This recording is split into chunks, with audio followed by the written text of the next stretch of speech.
আসসালামু আলাইকুম। এই ডেজার্টটি তৈরি করার সাথে সাথেই নিমিষেই শেষ হয়ে গেছে। আমি ভাবতেও পারিনি যে এত টেস্টি হবে। আশা করছি আপনাদের কাছেও খুবই ভালো লাগবে। তাহলে চলুন রেসিপি শুরু করি। প্রথমে চুলায় প্যান বসিয়ে দিয়ে দিচ্ছি ঘি ১ চামচ। ঘি যখন মেল্ট হয়ে যাবে তখন দিয়ে দিচ্ছি সুজি। এখানে আমি 1/3 কাপ সুজি নিয়েছি, দিয়ে হালকা আঁচে নেড়েচেড়ে ভেজে নিব। একটু সময় নিয়ে ভালো করে ভেজে নিতে হবে। তারপরে এর মধ্যে দিয়ে দিচ্ছি চিনি 1/3 কাপ, দিয়ে আরও কিছুক্ষণ নেড়েচেড়ে ভেজে নিব কালার চেঞ্জ হয়ে আসা পর্যন্ত।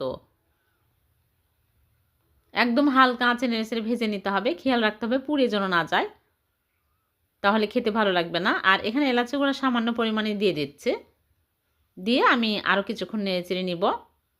অনেক সুন্দর কালার আসছে আর সুন্দর ফ্লেভারও পাওয়া যাচ্ছে। এখন আমি দুধ 1 কাপ দিয়ে দিচ্ছি, দিয়ে কিছুক্ষণ নেড়েচেড়ে নিব।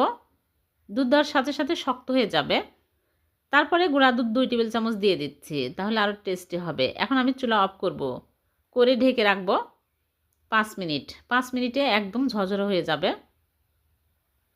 ফিরে আসলাম 5 মিনিট পর, দেখুন এরকম হবে। এখন আরেকটু নেড়েচেড়ে নিব, ভালো করে নেড়েচেড়ে তারপরে আমি চুলা থেকে নামিয়ে নিব। আর এখানে একটা মোল্ড নিয়েছি, ফয়েল পেপার বিছিয়ে ঘি ব্রাশ করে নিয়েছি, এর মধ্যে সবগুলো ঢেলে নিচ্ছি।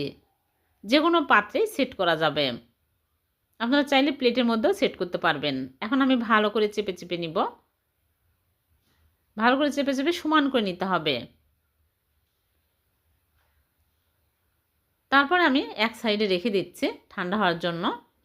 আর এদিকে একটা বোলের মধ্যে নিয়ে নিচ্ছি ক্রিম। এখানে আমি ভিভো ক্রিম নিয়েছি 1 কাপ।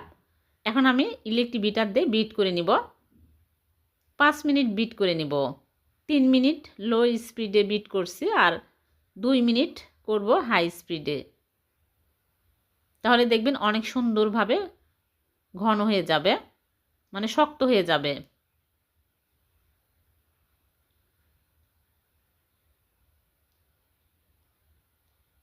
হয়ে গেছে। এখন আমি বাটি উপর করে দেখাচ্ছি, পড়ছে না, অনেক শক্ত হয়ে গেছে। এই ক্রিম দিয়ে আপনারা কেক তৈরি করে নিতে পারবেন।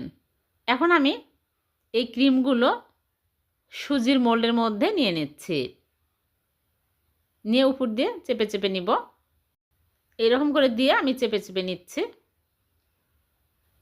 ভালো করে চেপে চেপে নিব। তারপর নর্মাল ফ্রিজে রেখে দেব।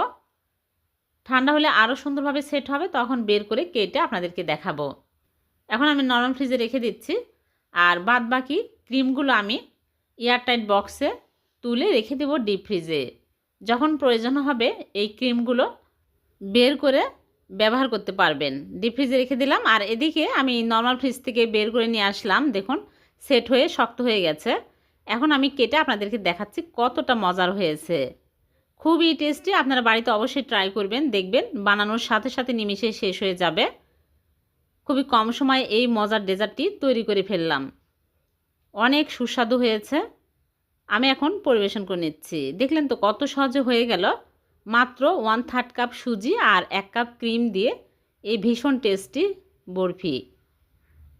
এখন আমি উপর দিয়ে পেস্তা বাদাম দিয়ে সাজিয়ে নিচ্ছি, আর একটা কেটেও দেখাচ্ছি কতটা লোভনীয় হয়েছে। ভিডিওটি যদি ভালো লেগে থাকে লাইক কমেন্ট শেয়ার করতে ভুলবেন না, অন্যকে দেখার সুযোগ করে দিবেন। আর এরকম সহজ নতুন নতুন রেসিপি পেতে আমার চ্যানেলটিকে সাবস্ক্রাইব করে চ্যানেলের সাথেই থাকবেন। আর পেজ থেকে দেখে থাকলে পেজটিকে ফলো দিয়ে রাখবেন।